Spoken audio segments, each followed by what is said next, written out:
Hello everyone, my name is Riley Gruhl, and this is a walkthrough of my magazine for my BFA thesis collection called Gilded Cage. This is the cover of my magazine. As you can see, I have 3 of my looks from a photograph of my location shoot. We shot this in front of an abandoned shack, which I think very much gets across the idea of my collection. This page of my magazine focuses on the most important parts of my collection, just to give you an idea of what it is all about. It says, Gilded Cage is all about how dress codes stifle the inherent expression and creativity within us, leading to a loss of self-worth and the perpetration of harmful stereotypes. The things society ingrains in you stay with you, trapping you in conformity while you struggle to break free and redefine yourself. This is also including another photo from my location shoot, and this one is one of my favorites. Here's just a quick table of contents so that you can find any content in my magazine that you're looking for. There's also all the credits for me and my photographers and models that helped me with this project. The next few pages of my magazine go over editorial, and by that, it is basically the introduction to my magazine and what I'm trying to talk about, including something important, my thesis question, what I based everything of my thesis upon. What is the effect of dress codes during their formative school years on women's mental health and fashion choices in their adult lives? Essentially, what I am trying to do is to focus on how women's mental health is affected by these dress codes, and how everything is stifled within them that they might be able to otherwise express. This page is a continuation of that idea, with another cute photo from my location shoot. Here I have a spread of photos from my studio shoot. We use different props to try and get across all of my ideas, including this fun little workbench, which I think really looks cool with the outfit and the pose. For this photo, I took a jacket from one of my looks and combined it with a dress that it doesn't actually go with to show the versatility of my collection and how some of the pieces can be mixed together and all the prints can play together very well. Throughout the next several pages of the magazine, it goes through my background, all of the research that I did, both of designers and articles I found from schools and students talking about dress codes and how they negatively affect them. For the fashion sources, there's a lot of punk rock and influences, as well as the idea of taking school uniforms and shifting them into something that can be really fashionable. This idea is really closely connected with the punk movement. It's the idea of breaking out of your shell and kind of tackling the man, tackling the idea that something you were forced to wear can be turned into something that represents you. This page has a similar source to what I mentioned earlier, just focusing on the link between lowered self-esteem, anxiety, eating disorders, and many other things that can be caused by having to deal with dress codes when you're young. I really liked this source because it focused on a Thai designer who took school uniforms, because in Thailand, the dress codes are even more strict than they are here. They are very specific, and he took a lot of those pieces and made them into something unique and exciting that pushed the boundaries and caused a lot of people to start questioning dress codes, which is something that I also want to do with my work. This is another source that I found very important in my research, and the quote that stuck out to me most was, "We treat female bodies like they are dangerous, things to be hidden away, as if they send men into spirals of lust that biology excuses them from controlling. It is a way of transferring accountability from the men who become predators to the women that they assault." My last source is another fashion source from Dior pre-fall 2022, where they used school uniforms as inspiration. I really enjoyed this show, and I felt like what they were trying to do with the school uniform edits was similar to something that I'm trying to do with this collection. Here I have a continuation of the previous page, just explaining how the different textures and fabric manipulations that I was inspired by and how they play into my collection, along with another photo from the studio shoot using the little toolbox. Here I have some more photos from my location shoot. I really liked the idea of capturing girls out smoking. Maybe they snuck away from school into some hidden spot covered with graffiti to have a smoke break. I think it captures the rebellious attitude that I was going for. This is another photo from that same shoot. I really love the graffiti skull in the background, along with all of the different words. And I love how through the light you can see the translucency of the skirt combined with the pinstripe suspenders and the super starched white button-up. I love her expression in this photo, as if she's daring you to tell her what to do, which is exactly what I was trying to go for. On these pages, you'll find my process, where I go through the discovery of my question and how I attempted to answer that question. I really wanted to address the idea of the cage, because that's what your mind can become when you are affected by dress codes in the way that many people are.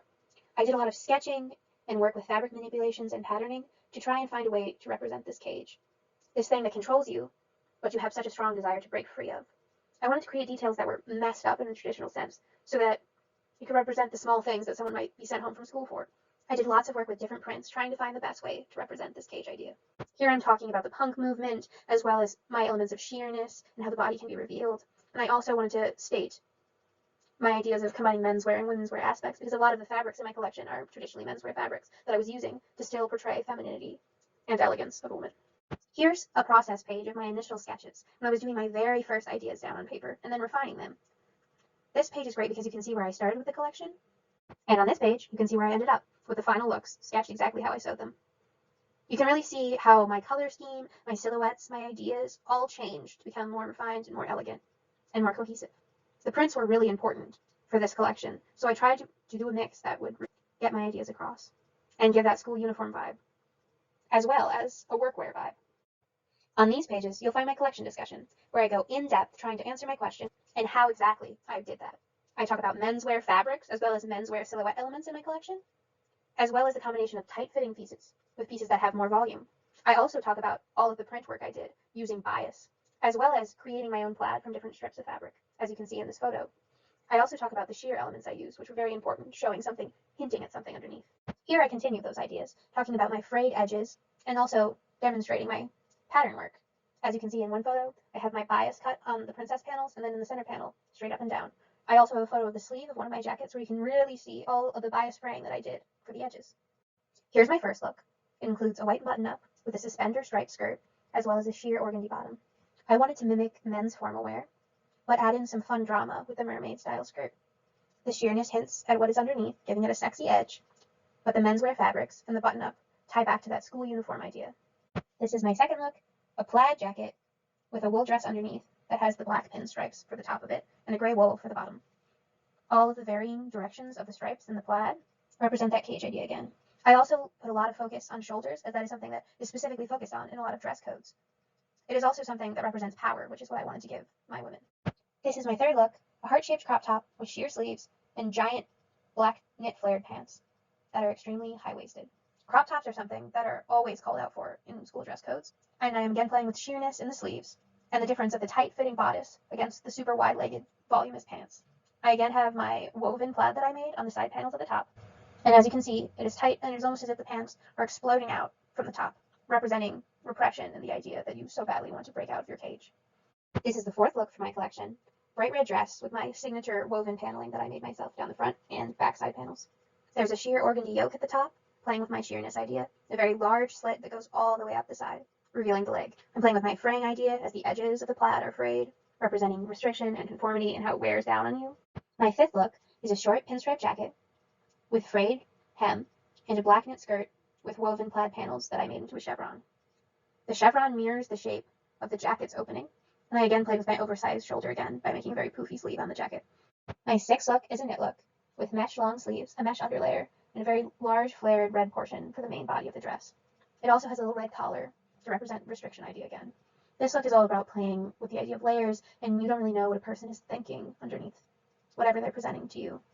There's large volume in the dress, almost as if the girl is being swallowed up, and the collar represents restraint. This is my final look, look 7.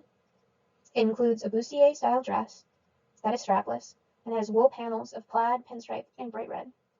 It includes a starched white men's button-down, but to be different from the first look, it has very long sleeves with slits up them so that the arm can be exposed. The shirt plays with the menswear idea, and it also plays with the idea that the arm does not have to be exposed unless you wanted to. The tight-fitting bone dress represents conformity and restriction again, and the volume of the shirt is almost bursting out of it. On these pages, you'll find my final thoughts, where I go through how my question was answered, how well it was answered, and how the answer to this question can help people with further research and collections in the future. My question at the beginning of this research, we asked it, and it is, what is the effect of dress codes during their formative school years on women's mental health and fashion choices in their adult lives? The answer to this question, as addressed by this 7-look collection, is that it creates the need for women to go on a mental journey of understanding themselves and their bodies later in life so they can live being authentic to themselves later on. If we allow young people to exercise more freedom of dress and self-expression when they are young, they will not feel the need to bottle everything up inside, constantly worrying about how other people think they look. Conformity is the enemy of creativity. And we are stifling the personalities and desire of young women at the time where all people are most sensitive and susceptible to absorbing the views of others. This collection addresses the struggle of trying to be yourself when you were afraid, when you were held back by what society has taught you, that you are too big or too small or 1,000 other cookie-cutter things that no one person can fit into. If we did not have these strict dress codes, if young adults could each create their own unique style without the fear of stereotypes and preconceptions, imagine how diverse and creative the world could be. Here are some more photos from my location shoot. Here we have the pinstripe jacket with the skirt again, as well as the bustier dress with the white button-up with the long sleeves. In this photo, I mixed up the looks, combining this heart-shaped crop top with this chevron knit skirt, and she's posed in front of a abandoned shack with a bunch of graffiti in the background. This is just the summation of my collection again, and me going through my sources for everything that I used for my research, as well as the images I used of other designers' work. This page is where you can learn a little bit more about me if you want to know more.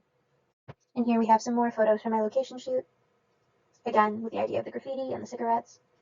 This location actually did have cigarettes and lighters all over it, so it was a perfect location for us to shoot. Another location photo, this time with all 3 of the models lined up together, which really gets across the idea that I was going for. And this is the back cover of my magazine. There's my name and the name of my collection again, as well as another great photo from a studio shoot. I hope you enjoyed this deep dive into my collection, and if you're interested, read more in the magazine.